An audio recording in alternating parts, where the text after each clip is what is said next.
So, who were the biggest fantasy players who were basically our winners this year? Conversely, who were the biggest fantasy losers this year? And what kind of coaching moves happened this past week? Well, we're going to try to find the answers to those questions and a lot more as we present a season recap, if you will. Of course, we're about a little more than a week away from the Super Bowl, but we're going to do some recapping for the season. We're going to do that tonight on Fantasy Football Fever, which starts right about now.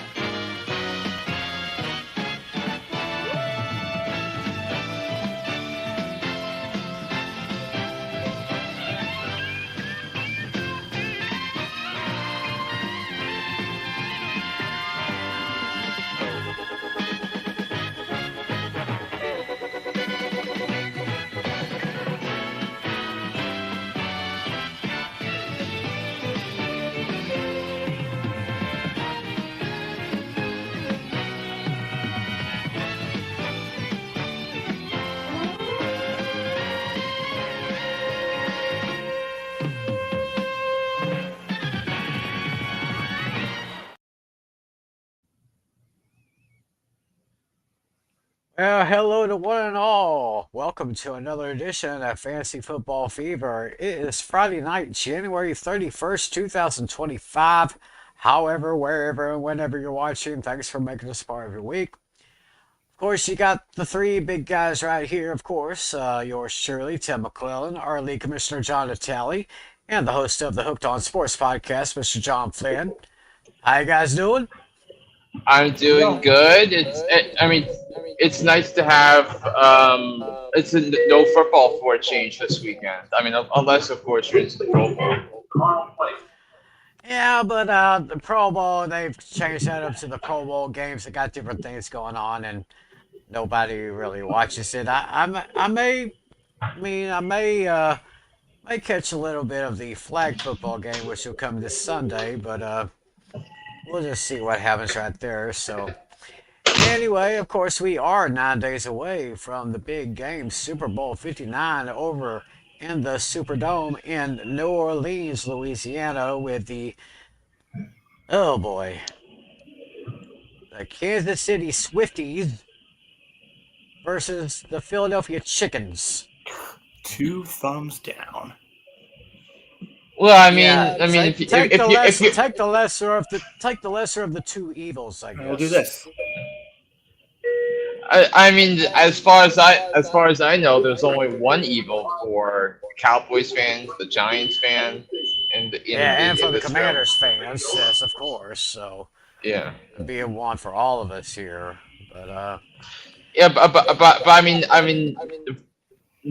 nothing to sneeze at the way Washington went out. They had an amazing season. yeah, and I think Washington is definitely on the upgrade for at least the next 2 or maybe 3 years with that young quarterback. I'm very, very, very impressed with him. So, but of course, before we can get to the Super Bowl, we of course have to look at how we got there. So I'm going to try to share my screen. This has been kind of unsuccessful over the last little bit here, so we can try that. Here we go. Looks like the screen's up here. We're going to start with the first game on the schedule. It was the Washington Commanders at Philadelphia against the Eagles. And those Eagles really took Washington to the woodshed with a 55-23 pouncing over the Washington Commanders. The big three, Jaden Daniels with 255 passing yards. Saquon Barkley, another big day for him, 118 rushing yards. And Zach Ertz with 104 receiving yards there.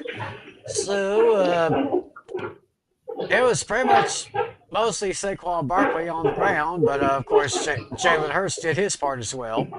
Saquon Barkley and Jalen Hurts each had three rushing touchdowns on Sunday. That Jalen Hurts by virtue of the tush push, and then and then I think Will Shipley had a rushing touchdown of his own. So think about this, Tim.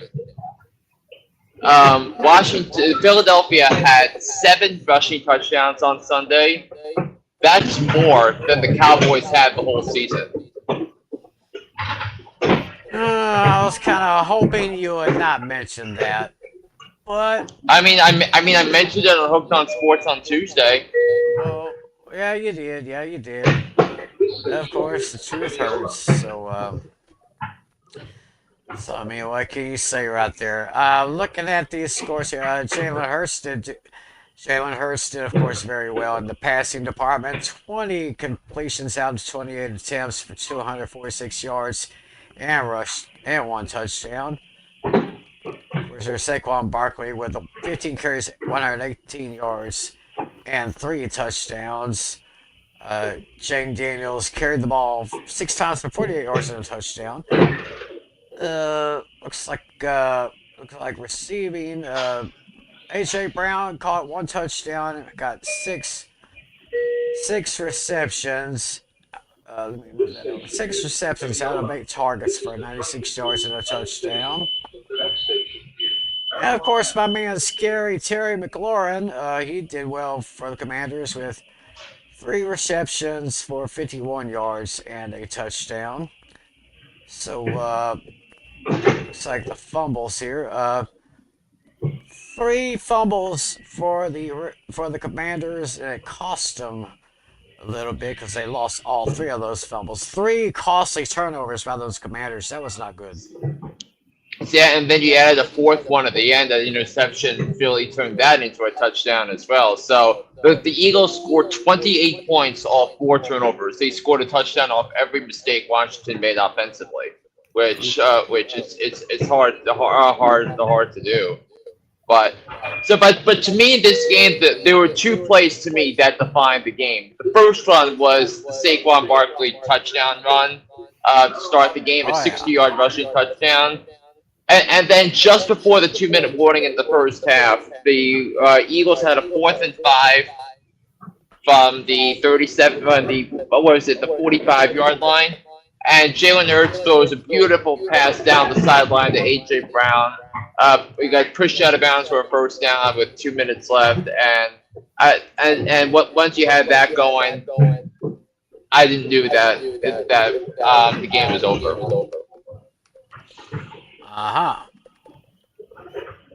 So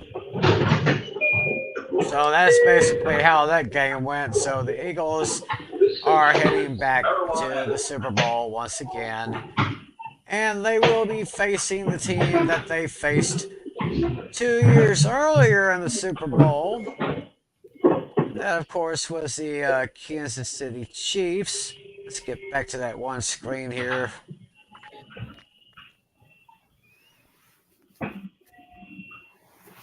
Let me see if I can get it back. Trying to get that screen back here. If this thing will cooperate with me. There we go. Alright, come on, baby. I swear, with my income tax money, I think I'm going to get me a new laptop. I should be getting a pretty good return this year. So let's go back to the conference championship. Yeah, that's the screen we're looking for. This thing is moving very, very slowly.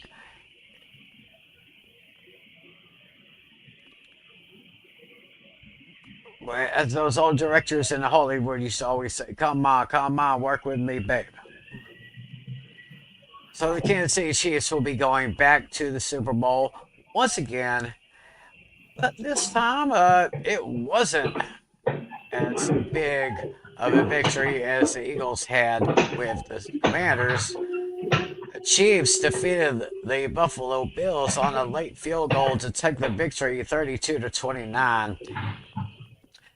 The big 3 here: Patrick Mahomes, 245 passing yards, James Cook, 85 rushing yards, and Xavier Worthy, 85 receiving yards. So once again, as they have done pretty much all season long, the the Chiefs pretty much get a victory by 7 points or less.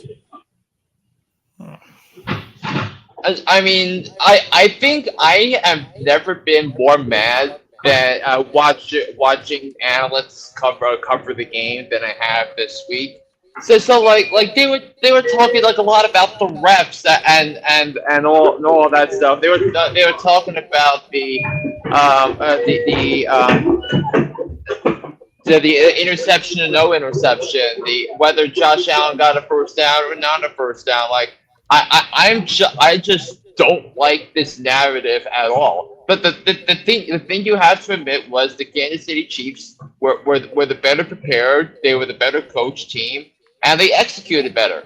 I mean, I've been saying the same thing so many times this year that the team that executes better and executes their plan better to give their team an opportunity to win the game wins the game, and that's what the Chiefs are. I mean, and those two plays I was talking about, I thought those were the two plays of the game. The first one was oh was of course the intercept the catch by Worthy on that 3rd and 5 from the Bills 29-yard line. There's something I did say on the on my podcast last Friday was that the game was going to come down to if the Bills could get off the field on those third and manageables and third and longs. Well, the Chiefs were 6 of 10 on 3rd and 4th down on Championship Sunday, and that just wasn't going to cut it but for the Bills defense. But 3rd and 5 at the 29-yard line, Worthy makes that catch, sets up a 1st and goal. Then after review, it got held up. But there was also a declined defensive holding penalty on that play. So, like, even if the ruling on the field was an interception, Kansas City still would have retained possession by that automatic 1st down. So that was one thing, and it kind of turned to be a blessing in disguise for Buffalo, because they were able to have enough time to get points before the half. But I disagree with the notion of going for 2 because you needed 31 to beat Kansas, at least 31 to beat Kansas City at that stage of the game, which drove me nuts. And then the second play, of course, was the 4th and 1 for the Kansas City 41-yard line, where it was just simply too close for comfort.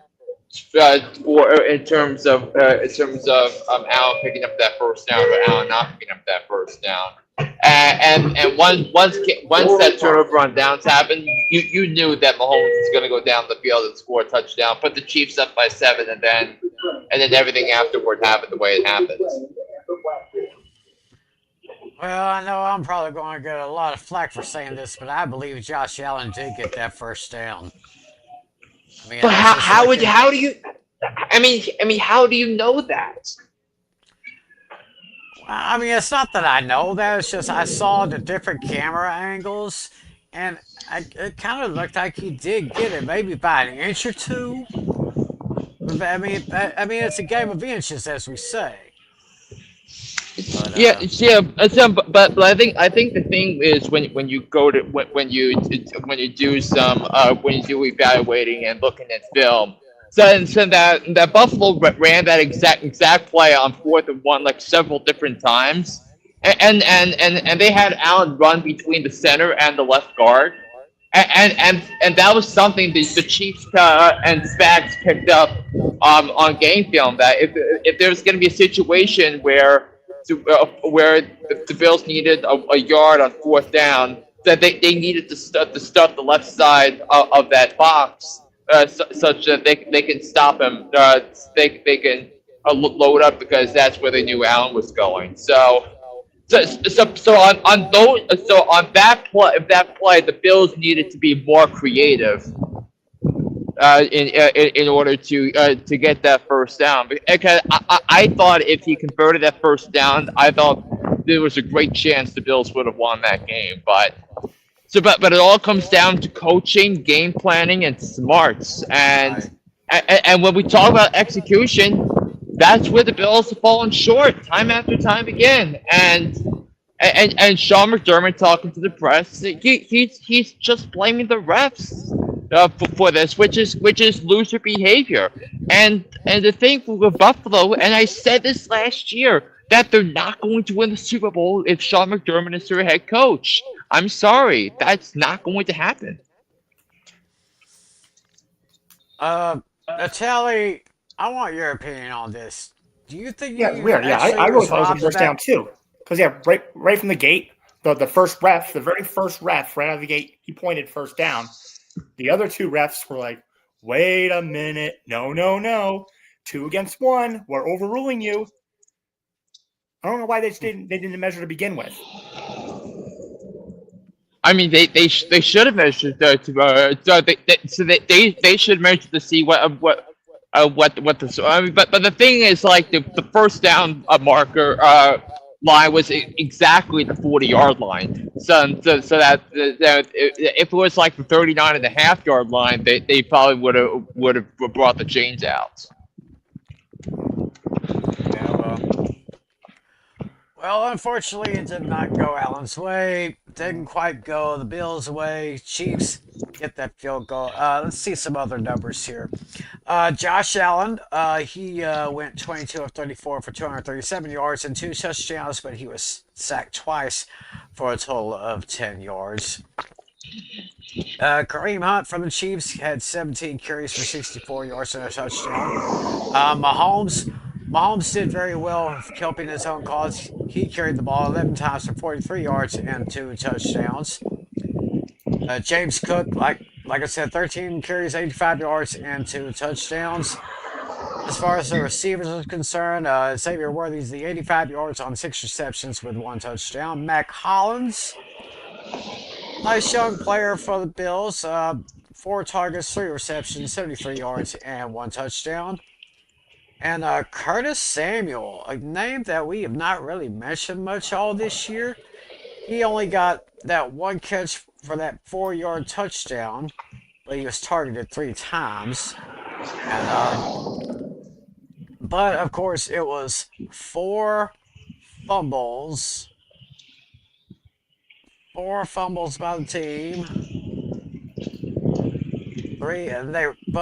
They were all recovered, so no harm, no foul there. But Kansas City only lost that one fumble, but that was not really no harm, no foul there because they were able to pull off the victory. So once again, just like 2 years ago, it's the Eagles and the Chiefs going to the Super Bowl, which is 9 days away from tonight.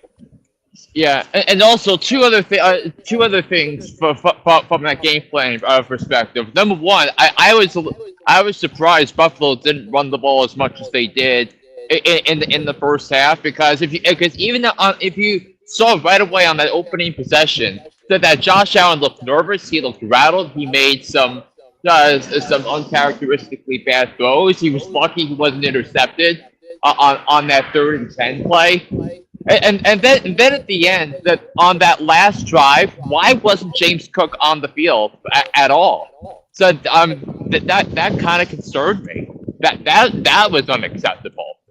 So like if you're able to run the football, run the football. You had 3 minutes. You had 3 timeouts, and you could have used that drive to milk the clock down and kick a field goal to send the game into overtime, where the new rules that were being they were instated because of the Bills Chiefs game 3 years ago would have been applicable here. Yeah, well, that's just one of those things about football. It's just a game of inches, and just there may be some bad calls. There may be some plays that don't go your way. But of course, it just all comes down to one thing. Hello? You play to win the game. Yes, And sir. once again, it's Big Red Andy Reid facing the team that he once coached. So we're going to see how that all pans out. Of course, the big week starts on Monday when the teams pretty much arrive in New Orleans on Monday. You have the media day on Tuesday, and then all the practices and all that until 1 week from Sunday when it all goes down inside the Super Bowl. And so, with that being said, a bunch of hot topics to deal with, but before we do, I think we got our old buddy here, our good viewer here, Daniel Barry, Sports Highlights. How you doing, Daniel? Good seeing you again. Hope you had a great season as we have so far. And basically, most of these hot topics pretty much has to do with the head coaching carousel that's been going on here ever since the season ended. And the first note that I've got here, just a couple of days after the Cowboys hire Brian Schottenheimer as their new head coach, they hire former Cowboys assistant and former Bears head coach Matt Eberflus as a defensive coordinator. And I think I kind of like this one. I think John Flynn said he really did like this hire. I mean, I've liked Eberflus as a defensive mind even well before he took the Colts the Bears head coaching job. He was the defensive coordinator for a couple of seasons under Frank Reich and with Indianapolis, and their defenses were pretty good and pretty buttoned up. And then the defense, which actually wasn't bad, and the defense wasn't the problem when Eberflus was in Chicago last year. It was after he got fired the defense really went into a tailspin. So that was that story. Now I do think this is a maybe the one good thing the Cowboys did all week or all off season was to bring him in to coach the defense. Other than that, not much to write home about. All right. And also, the Dallas Cowboys decided to fill their offensive coordinator position by hiring former Arizona Cardinals offensive line coach Clayton Adams. I don't know that much about Clayton Adams or his history, but This basically means that to me that Schottenheimer is going to call the plays, and that's not a recipe for success. If we're being quite frank. Yeah, I believe so too. Yeah, I mean, it's like even if you watch the introductory press conference, that it's like Jerry Jones just doesn't have a grip or clue on anything. That he was going way too tangent about the days with Jimmy Johnson and all that stuff with Johnson Nickman, but because really all he has to talk about, and also the fact that they dropped the Schottenheimer news at 10 p.m. on a Friday night, where Jerry loves the headlines. That tells you everything you need to know about the hire. Yeah, I kind of agree with that there. So we have another, the New York Jets. They have a new offensive coordinator. They have Tanner Engstrad. I am very curious about that, and I mean, if you think about the Jets and them not being able to hire an offensive coach for Woody Johnson had to say, I mean, it basically tells you that the Jets don't have like an actual plan at the quarterback position. Because the thing you can go rah about the Aaron Glenn hire, and that's what a lot of Jets fans are doing. But if you can't get the quarterback right, when you have Josh Allen in your division, when you have Drake May in your division, nothing else matters. You're gonna remain out of the playoffs. Seems like Jerry Jones is not the only demented owner in the league. Well, so, Seems like I mean, there are like half of them. I mean, you could look at Chris Greer. You could look. I mean, no, I mean, no, Stephen Ross. You can look at Woody Johnson, John Mara. So the Bukowskis, Stan Kroenke before he hired Sean McVay and Les Snead. right. So be interesting to see what happens over with the New York Jets. Tampa Bay Buccaneers. They promote Josh Grizzard to the offensive coordinator position. Yeah. So, and my what was he before? What position coach was he? I think I had that page and then I just lost it. I think I saw it on NFL.com. Let's see here. Josh Grizzard, offensive coordinator for Tampa Bay. Where is that story? I'm gonna see if I can pull it up. Or maybe I saw it on ESPN. Natalia, if you can get it first, you can go ahead and sound off. Who are you referring to again? Josh Grizzard, the new offensive coordinator in Tampa Bay. Okay, let's see. Let's see. Anybody out there know? Just hit us up, Offensive coordinator. I mean, where's Dashy when we need him? Oh yeah. Okay, Josh Grizzard to replace Liam Cohen. Grizzard had spent only one season with the team, but he was responsible for a third down offense that converted at a 50.9% rate. Okay, here we go. Let's see. Okay, last thing he did was Miami Dolphins offensive quality control coach and wide receiver coach. He was with the Dolphins previously. Okay. I guess that's probably the only thing I see here. Yeah. I mean, isn't it amazing that offensive line coaches are now being promoted to offensive coordinators? So it's like when I begged the Giants to hire Bill Callahan to be the offensive coordinator for Joe Judge 5 years ago. Instead, we were given Jason Garrett. Yeah. There is a new defensive coordinator in the Jacksonville. The Jaguars hire former Green Bay assistant Anthony Campanile, Campanile. Let me see some. He was the Green Bay Packers linebackers coach and run game coordinator. Yeah. So first.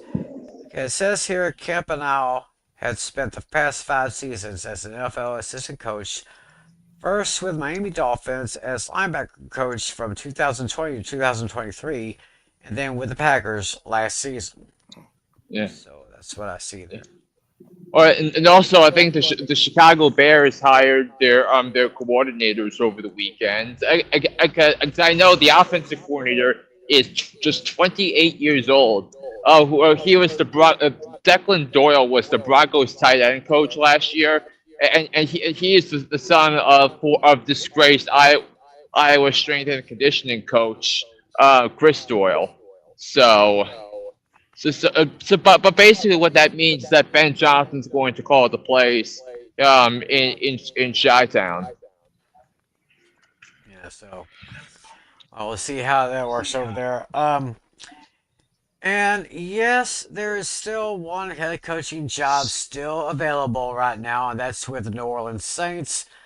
It seems like they have their eyes on the Eagles offensive coordinator Kellen Moore, but they're not going to do anything until after the Super Bowl is over, but it looks like they're eyeing Kellen Moore for their head coaching position. Yeah, but I think the thing I really want to know is Kellen Moore going to take the job, because there isn't much similar with the Jets. There's not much in concrete about the quarterback position. Not really. So, Yeah, I mean, so if Kellen Moore doesn't want is if Kellen Moore is not going to take the job, is it going to be up to someone like Mike Kafka to leave the Giants and coach the New Orleans Saints? I mean, I really don't know who all is left out there.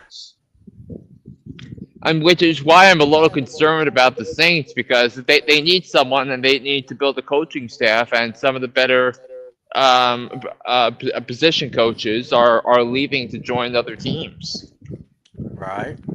So, Oh, and also the Bears hired Dennis Allen to be the defensive coordinator. Speaking of the Saints and coaches, So yes, Dennis Allen is on doing I think that. I think that's a terrific hire. Don't you think?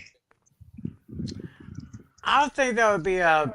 I don't want to see it's. I don't want to say it's a major improvement, but I don't want to say it's bland or anything. Yeah. But It's but what they were saying on Cowher the other day was that Dennis Allen has already failed twice as a head coach. Well, 3 years with the Raiders, 3 years with the Saints. Now, to be fair, a bad direction in terms of the quarterback situation. None of that, but he's a solid defensive coordinator everywhere else. So I think he could be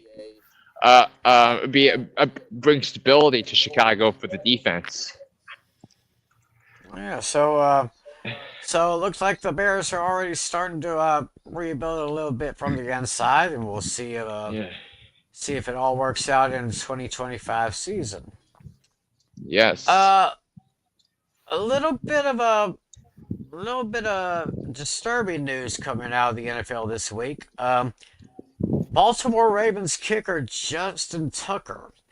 He has been accused of sexual misconduct.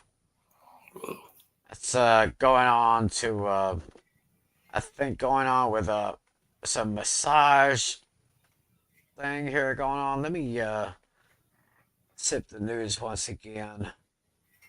Accused of inappropriate behavior. Let me see the story here from ESPN.com. Says here, Ravens kicker Justin Tucker is accused of inappropriate sexual behavior by 6 massage therapists in the Baltimore area, according to an investigation by the Baltimore Banner. His conduct caused some therapists to refuse to work with him again, and resulted in 2 spas banning him from returning. The allegations reportedly occurred between 2012 and 2016, which were Tucker's first 5 seasons in the NFL. So, Yeah. I really don't know what to say about that. I'm not sure either. 35 years old, the most accurate kicker in NFL history, converting 89.1 of field goal attempts. Longest tenured player on the Ravens, who was part of the Super Bowl championship team in 2012, although his numbers were slightly down a little bit, and we're actually going to expound on that in just a little bit momentarily.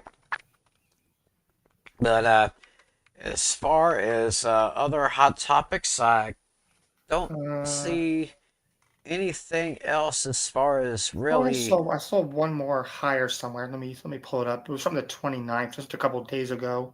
Okay, what you got there? I know I just saw it. Let me see. Yeah. Well, we did briefly talk about Mike McCarthy. He's going to focus on 2026. Yeah, Mike McCarthy is going to take a year off, so Yeah. see what happens there.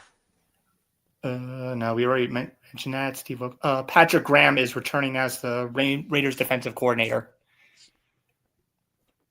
Oh, so it'll be Patrick Graham who will be. Yep, he's re-signing his contract, 1-year deal. So he'll be sitting under the great Pete Carroll tree there in Las Vegas. Yeah, and then I think in player news, a guy that one of our favorite boys here we talk about. Adam Thielen intends to return for 1 more season. Adam Thielen is going to come back for 1 more season? It appears to be that way. Well,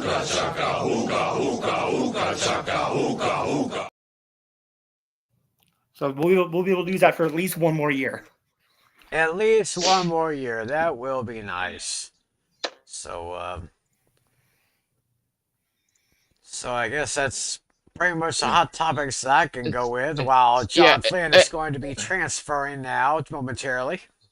yeah, I still have a couple of minutes. But it looks like that. I don't know if it's official yet, but I think the Raiders are trending towards bringing in Darrell Bevel to be Pete Carroll's offensive coordinator. Of course, Darrell Bevel was with Seattle when during the Super Bowl seasons, where of course Russell Wilson, who is a free agent right now, is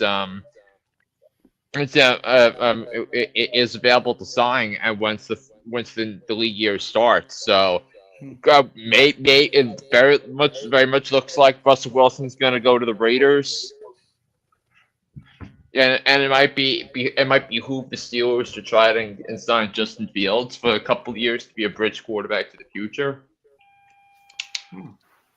I think from what I've been hearing, that it could swing a little bit toward that direction. But Yeah, but let's be fair. The 2026 Week 1 starter for the Steelers is not on the roster right now. right. But I will say, I mean, Russell Wilson he did do a pretty darn good job there in Pittsburgh. I mean, I thought his best days were long gone when he left Seattle, and especially while he was in Denver.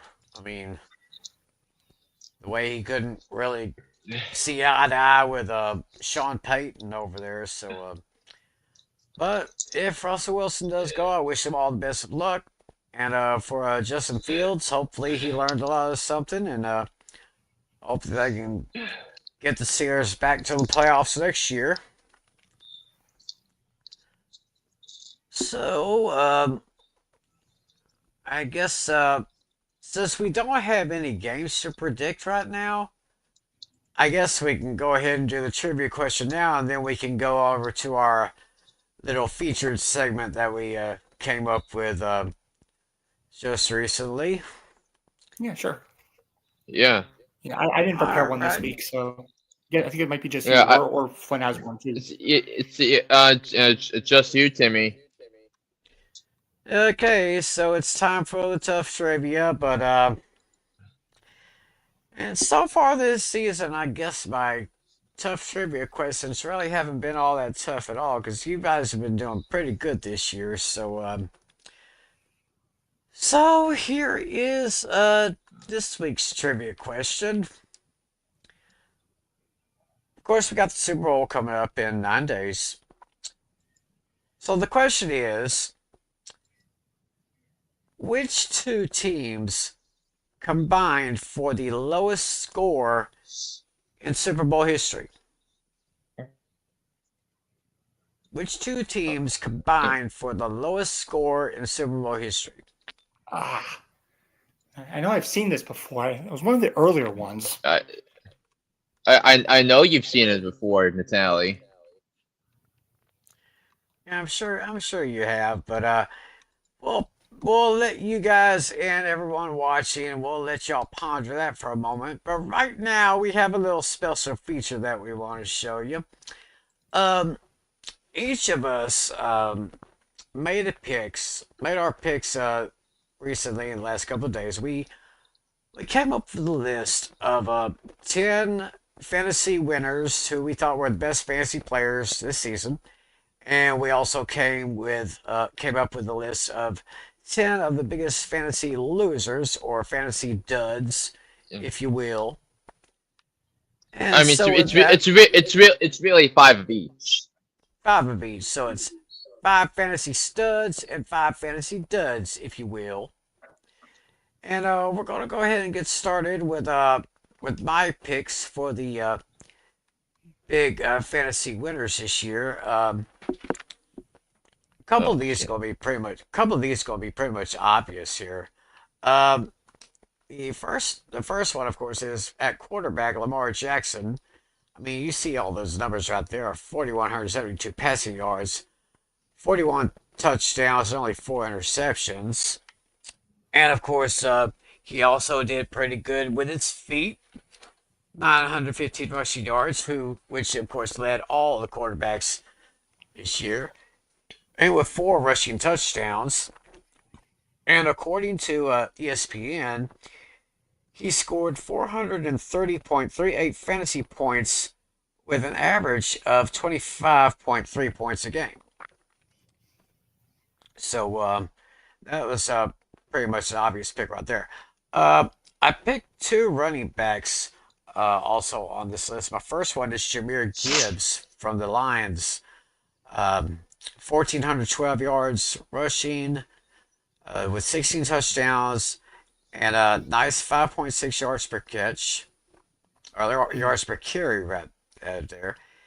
And didn't do bad in the receiving category. 52 receptions for 517 yards and 4 touchdowns. According to ESPN, he scored a total of 362.9 fantasy points, and that averages out to 21.3 points per game.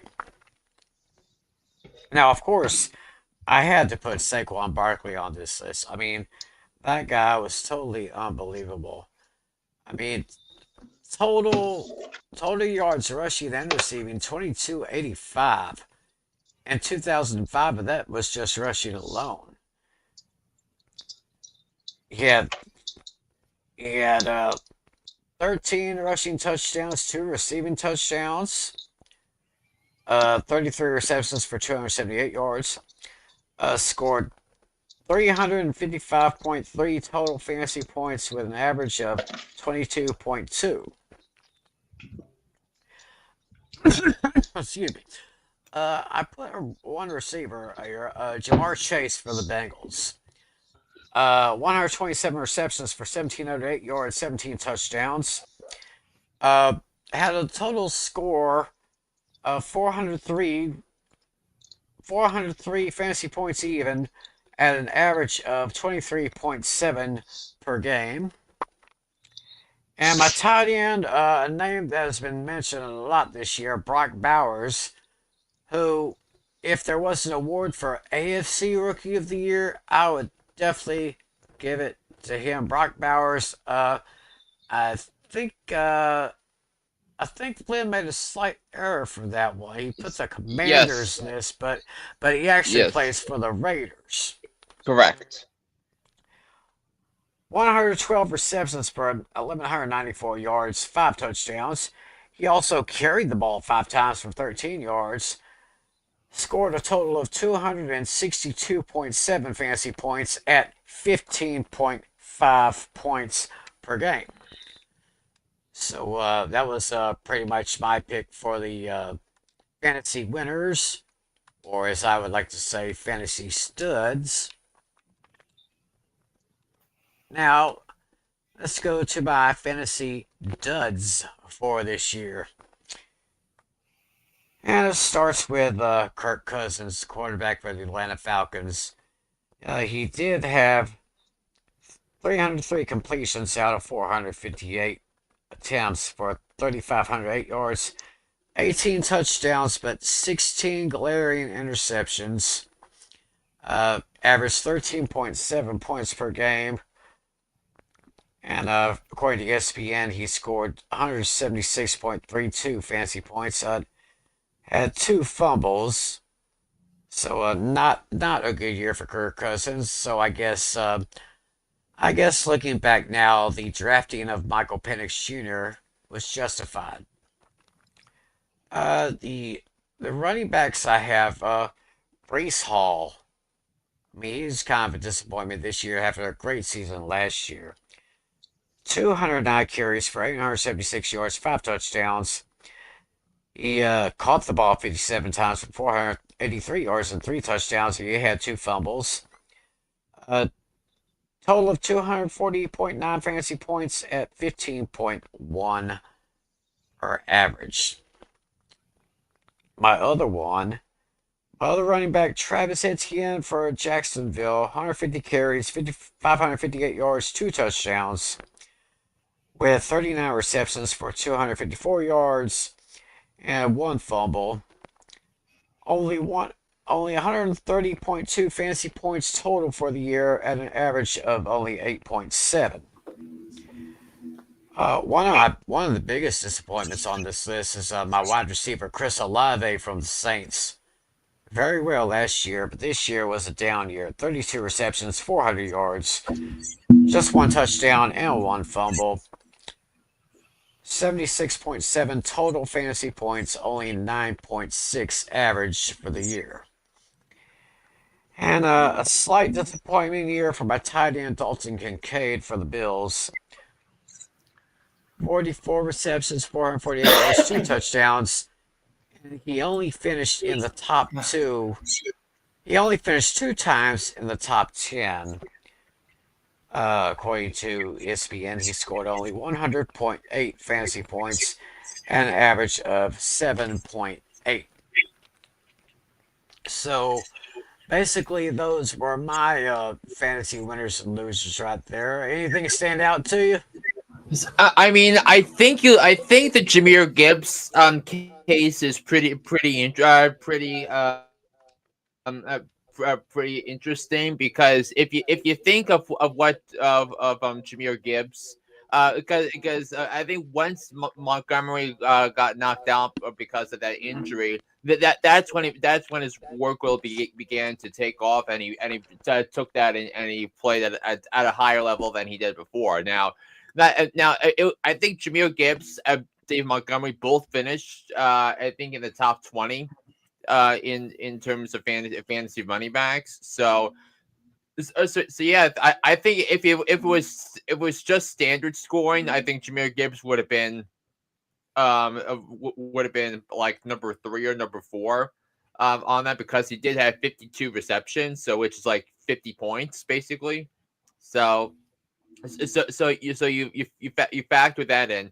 You also consider that the Lions were just humming, and that nobody could stop them when they were running. So they just kept running. So I think that's where Jahmyr Gibbs turned out to be a league winner. And look, there were 4 running backs I would have considered drafting in the first round: Jahmyr Gibbs, Saquon Barkley, Jonathan Taylor. And then we didn't know how bad the injuries were to Christian McCaffrey, but he was also the other one. So most of your so it was important for them to be a contender. But if you drafted someone like Derrick Henry, if you drafted someone like Lamar Jackson, and in our league, the quarterback, the team that had the manager that had Lamar Jackson won. In the other 2 leagues I was in, and I had Lamar Jackson in one and didn't have the other. Lamar Jackson was the starting quarterback in all 3 of the leagues. Was the starting quarterback on the winning team in all 3 leagues I played in. Mm-hmm. So let me put my losers back up here and see if you have anything to say about what I have here. So I mean, I think you kind of expected more from Kirk Cousins, it's because you had talented players around him. But I think after once you got to the Denver game where he threw 3 picks, that's when it really started to go in a tailspin, and not enough for him to recover. Eventually, to the point where he got benched for Michael Penix Jr. So. Yeah. So you have that. So I mean, Travis Etienne. If you think of Travis Etienne, because he finished top 3 last year, and he was kind of a trendy pick, and I didn't understand why, because last year he only averaged 3.8 yards per carry. This year just 3.7, which isn't particularly good, and I didn't understand why a lot of people took the cheese on ETN after he had a great second year last year. So that was that. And then Brees Hall. Brees Hall was another running back that I would have considered drafting up there as well. But But I also think too that he had 76 receptions last year. He had 57 this year. Because they utilized Devontae Adams and Garrett Wilson. So what once they traded for Devontae Adams, Brees Hall's target share dropped by a considerable margin. Now Yeah. he didn't have like a bad season, but he didn't justify the value of being being the third or fourth overall pick in a normal draft this year. All right. So that's basically my winners and losers for this year. Why don't we take a look and see who our good friend John Natali got here first for his fantasy winners. Let's see here. Interesting list here. He's got Jaden Daniels, which I would say Mhm. was a very good big winner there with 3,568 passing yards, 25 touchdowns, 9 interceptions, 891 rushing yards, and 6 rushing touchdowns. Finished at number 5 amongst the quarterbacks in fantasy. Also, Bo Nix uh, from the Broncos, 3,775 passing yards, 9 touchdowns, only 12 interceptions. 430 rushing yards and 4 rushing touchdowns. He finished close behind number 7 among quarterbacks in fantasy. So, Natalia, I would definitely agree with those picks there. Yeah, I mean, I initially had most of the names that you had, but I wanted to mix it up. That way the list isn't boring. I figured I would add somebody different. Oh, I like it. I like it a lot. Because I had Lamar Jackson initially. Yeah, when you submitted your names, I initially had 4 out of the 5 names that you had. Wow. So I figured I would change it up a bit, get some alternates in there. You made some nice changes here. You kind of agree with me there with Saquon Barkley and with Brock Bowers. Mm-hmm. Malik Neighbors, And kind of a name I that's was been also kind going of to mention one other overlooked name I there. had in mind. I was gonna put him in, but I decided not to do it because I predict Flynn is going to have his name on the list. Because I have the feeling Hmm. that Flynn is going to put Trey McBride on his list. I have a gut feeling about that. It actually bring up Jaden Daniels and Bo Nix because in my other league, the league I missed the playoffs in, I had both of those quarterbacks, but they both had bye weeks, week 14, and I needed to trade them. One of them, and I couldn't do it. Ooh. And as a result, because I had to pick Derek Carr as my quarterback, and he only gave me 10 points. Ugh. So, Hmm. I knew there was something about that schedule that was going to bite me in the ass, and I knew it was going to. But yes, Jaden Daniels and Bo Nix and Brock Bowers and Malik Neighbors are probably the top 4 for offensive rookie of the year in my opinion. So. Mm-hmm. Oh yeah, I would definitely agree with that. I mean, those guys had tremendous years there. And while those are Natalia's big fantasy studs, let's take a look at his fantasy duds. Let's pop that screen up there. Hmm. Well, he's got wide receiver Tyreek Hill, 81 receptions, 959 yards, 6 touchdowns, but he finished 18th among the wide receivers in fantasy this year. Christian Watson Yeah. for the Green Bay Packers. He finished 29 receptions with 620 yards and only 2 touchdowns. 76th amongst the wide receivers in fantasy this year. That one kind of went above my head a little bit. I just wasn't thinking of him, but it makes a lot of sense there. Yeah, but think about it. Christian Watson only had one good game the whole year, and that was the game against Chicago, where he had like a 60-yard catch and a 50-yard catch, which basically bailed out the Packers.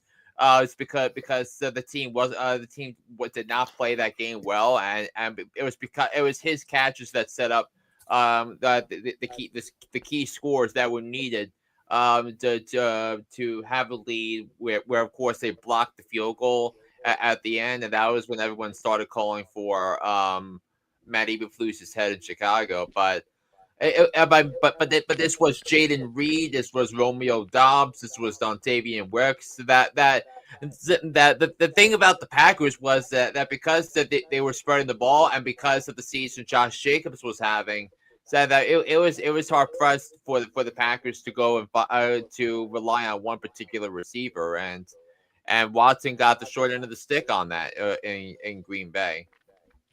Yeah, greatest point there. Michael Pittman Jr., wide receiver for the Colts, has 69 catches for 808 yards, 3 touchdowns, and in a PPR points per game, only 10.4 fantasy points average. Finished 48th among the wide receivers in fantasy this year. Mm-hmm. Now, I do see you agree with me on Kirk Cousins, but Kyle Pitts also for the Falcons, the tight end, only 47 receptions for 602 yards, 4 touchdowns, and among fantasy tight ends, he finished 15th. Interesting there. And Kyle Pitts finished 13th last year, so he went down in the rankings this year.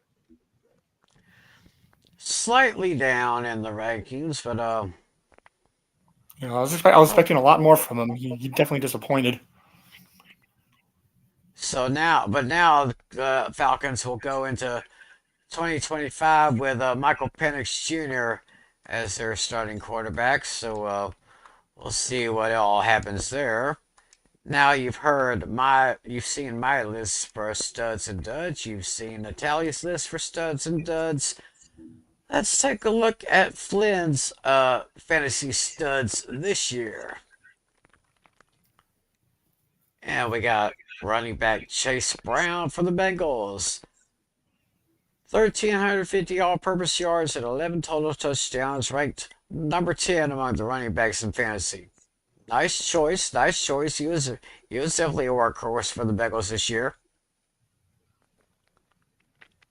Let's see here. He agrees with Flynn on Malik Neighbors there. He agrees with me with Brock Bowers. I guess we're all unanimous about Brock Bowers being a big fantasy winner this year. So interesting. Brian Thomas Jr. from the Jaguars. Oh yeah, that's right. Yeah, he actually had a better season statistics wise than Malik Neighbors. Yeah, 87 receptions, 1,282 yards, 10 touchdowns. Ranked 4th among the fantasy wide receivers. And Jaden Daniels, yes, mentioned him. Finished 5 among the quarterbacks. We mentioned him with Natalia's winners there. So that's a pretty good list there. Yeah, and remember we talked about Chase Brown during the offseason before. So he was became the number 1 running back because eventually because remember Cincinnati started with Zach Moss. Zach Moss did not perform. Then he wanted to make some changes, and then they see Chase Brown was a more effective runner, so they went with Chase Brown, a 5th round pick a couple years ago out of Illinois, and even though the Bengals' rushing offense was in the bottom 5, I mean you can't play them when you have Jamar Chase and T Higgins on your team, but Chase Brown was a steady runner, and he's going to go into next year in an offense that includes Burrow and Chase. We'll see about Higgins. Doesn't sound like he's going to go back to Cincinnati, but he'll be the starting running back on a team that's quarterbacked by Joe Burrow. Not a bad gig to have, to share in the backfield with one of the 3 or 4 best quarterbacks in the National Football League. Well, there you go. There's a good list of fantasy winners picked by our man Flynn. Now let's look at the downside of Flynn's list. Go to the biggest fantasy duds this year. And we go with Christian McCaffrey from 49ers. Oh, I can see that because the injury bug hit 49ers harder. I mean, that injury bug hit the Niners so hard. I mean, they didn't know where they got hit from all sides. But as far as McCaffrey is concerned, had 202 total yards, no touchdowns, and missed a total of 13 games due to injury. Finished in fantasy running back 69th. Yeah, and to think McCaffrey was basically the poster child for all the 40, for the injury plague that burned the 49ers to the ground this year. Yeah, very, very down year. He also had quarterback Anthony Richardson on his loser list. 1,814 passing yards, 8 touchdowns, 12 interceptions, 499 rushing yards, only 6 touchdowns. 25th among the quarterbacks in fantasy this year. Yeah, and I was dead wrong on Anthony Richardson at the start of the season because there was such a huge upside for Anthony Richardson. When you think about his raw talents that came out of Florida, but now we know he's not the answer going forward at the quarterback position. He quit on his team before the last play of the game. That's wild, and it was just that bad for him. And how does Chris Ballard keep his job after this? Think about this. I don't know if I said it on here, but Chris Ballard. Um, how does Chris Ballard have a job with this? Because the AFC South is not exactly the AFC North, but everyone else in the Colts division has won the division at least twice, which includes Jacksonville and includes the Texans, and the Colts have not won it at all. And yet Chris Ballard has been there the whole time, and he still has a job. That's amateur hour. And Anthony Richardson, the way the Colts went out this year should have been the nail in the coffin for Chris Ballard, but it's not, sadly. Uh-huh. I guess you agree with me on Travis Etienne, Tyreek Hill. You agree with Natalia on that. And Justin Tucker. We just mentioned him in our hot topics. He had 22 field goals. He was 73.3% of his field goal making, which was career lows. And of course, the sexual misconduct allegations finished the 11th best kicker in fantasy this year. Yeah, and I think one of the things that we look forward to on draft night is when Justin Tucker gets drafted, because I think in each of our our drafts that we've done in our league, Justin Tucker has been the first kicker that's been gone. Pretty much. So gone are the days where Justin Tucker is the first kicker being taken off the board. Yeah. Crazy. Yeah.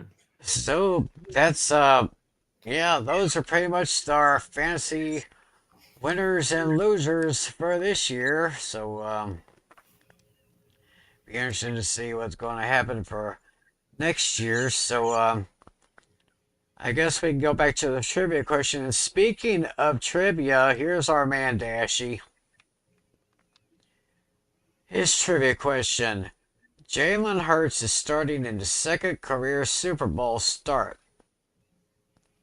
Name the last three starting quarterbacks who went to a second Super Bowl after losing their first career Super Bowl start. Interesting. So they lost their first Super Bowl start, but now they're starting in a second one. Yeah, but they lost, but then they went back. So Yeah, lost first one, they went back. don't know if he means back to the following year or back at some point. That's I'm not sure. Back at some point. Back at some point. Because like Cam Newton doesn't qualify, Matt Ryan. So those quarterbacks lost the first time, but they didn't go. They never went back. So Right. those. I was going to say Kurt Warner, but I know that's not right. Yeah, but it's because the first time he went to the Super Bowl, he won. Yeah. With the Rams in '99. Right. So Dashy, if in case you didn't join us a little bit earlier, my trivia question was, what two teams combined for the lowest scoring Super Bowl in history? That was my question. I want to kind of first Super Bowl or his first Super Bowl? I'm trying to remember now. Yeah, I'm trying to marinate on this question here. Three other quarterbacks. I mean,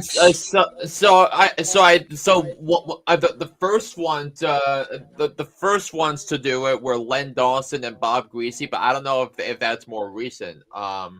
Besides, because Len Dawson. I think you got a point. I think you got something. Yeah, there. but I don't. But the thing is, like, it feels like other recent quarterbacks, that lost the first time, but then went back. So. I think you kind of helped me out a little bit, Flynn. I think I kind of agree with Len Dawson.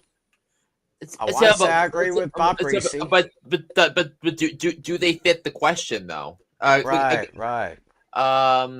Let's think.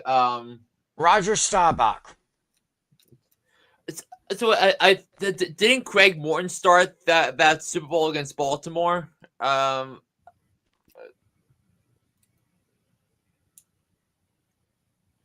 may have been Morton. Yeah. Because the next Super Bowl he started was against the Cowboys when he was with the Broncos. Right. So that could be it. I think we got to think of more recent ones. Jim Kelly's one because he lost to the Giants in '90, then went back in '91 with Washington. They lost to Washington, and then, of course, the two Dallas Super Bowls. So that's that. Elway lost to the Giants. I was thinking of Elway. Always a possibility. Let's see. I'm going to say my three. I think I got my three answers. I may be wrong, and I usually am. I'm going to say Len Dawson, Bob Greasy, Roger Staubach. I'm gonna. So let's see. It's Jim Kelly. Let's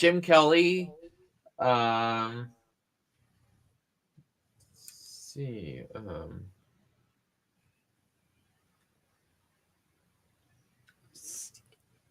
Let's see. Jim Kelly.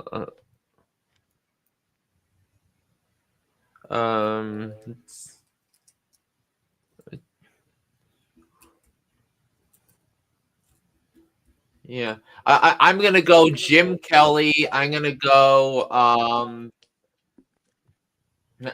gonna go Bob Greasy, and I am gonna go with. I'm trying to think. And Elway. With Greasy, Elway, and Kelly. Okay, Natalie, got any ideas? Yeah, I kind of had a combination of what you two said. Like, I agree with Flynn on two answers, and I agree with Tim on one. I agree with Flynn on Kelly and Elway, and then I'm going to pivot with you on Staubach. Okay, Dashy, those are our answers. You can put up the answers whenever you want to, or if you got it. So, now back to my question. What two teams combined for the lowest scoring Super Bowl in history? Uh, so let's see what the tally says. Yeah, I know there was one several years back where it was like just a bunch of field goals.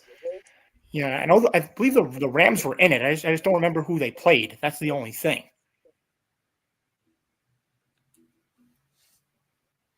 It's sticking out to me. I know it was the Rams. I just don't remember who in the heck did they play that year.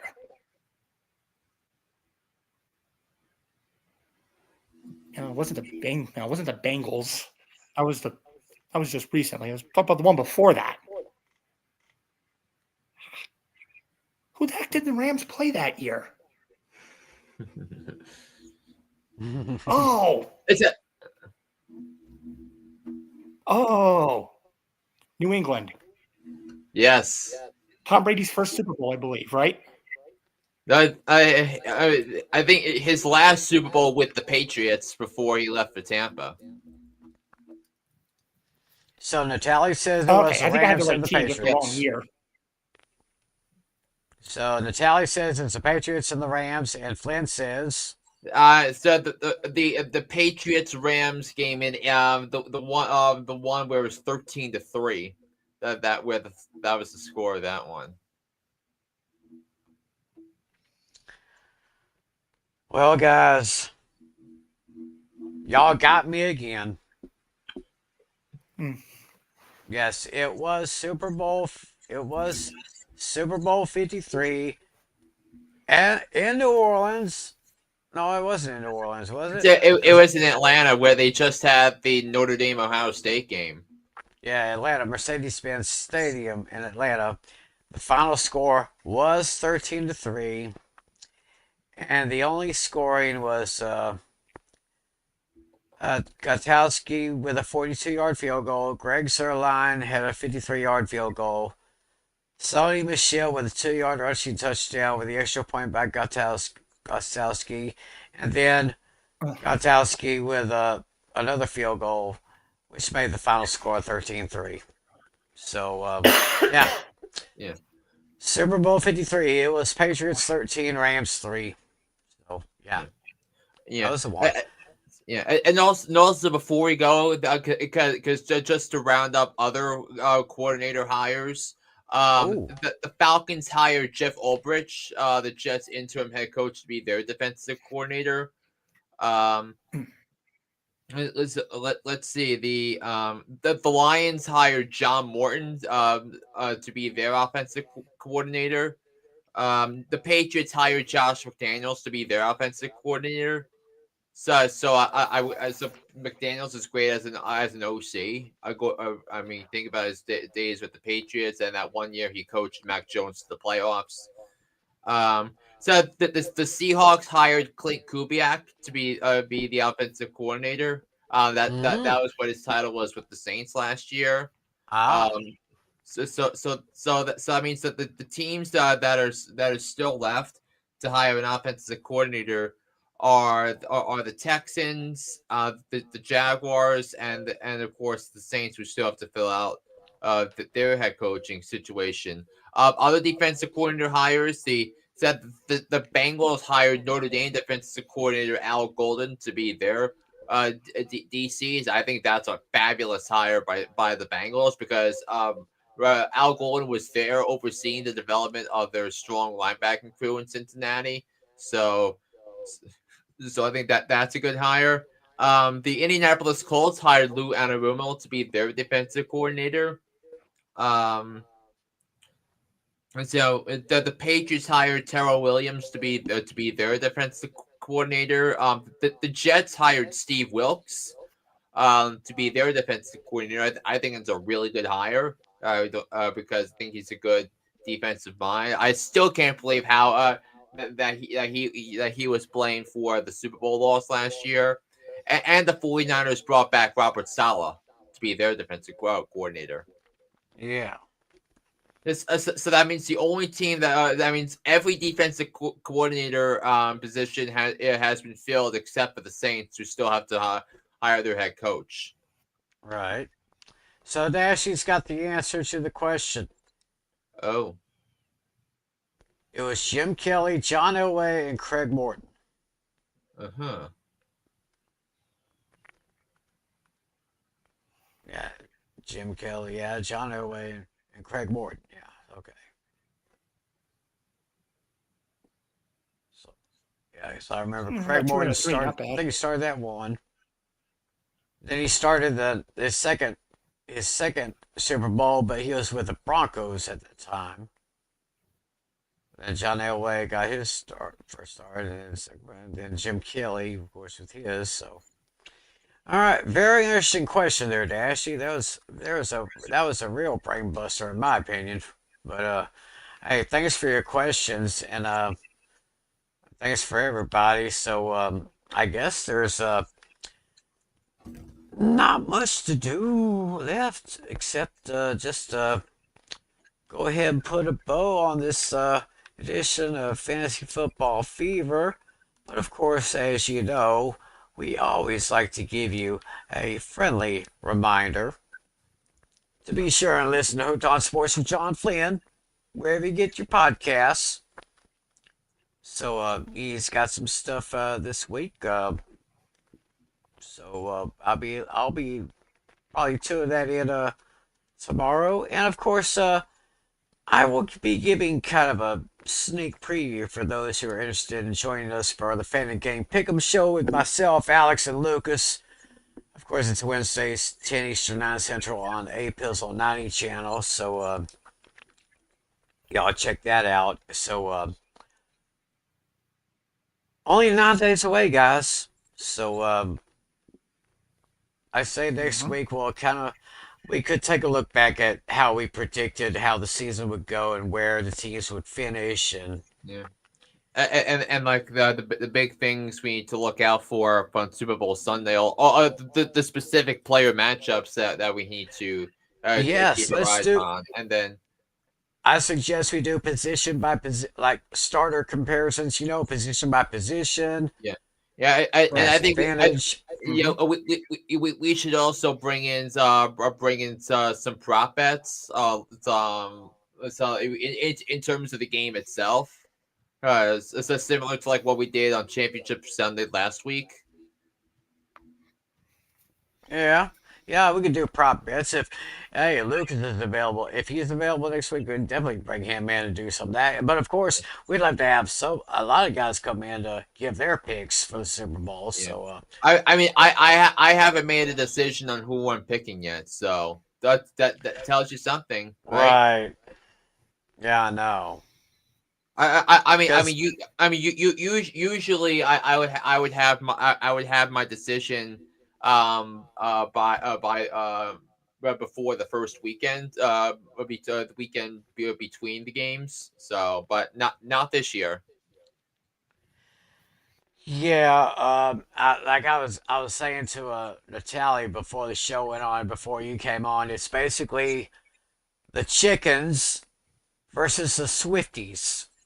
Yeah. Yeah, And the Swifties. and I think the Chiefs are still 1.5 point favorites. I think. I that's what I heard early on, like a day after Championship Sunday. I think it was Chiefs. It's still 1.5 point favorites, but Yeah, well, it can still move between now and then, so we'll see.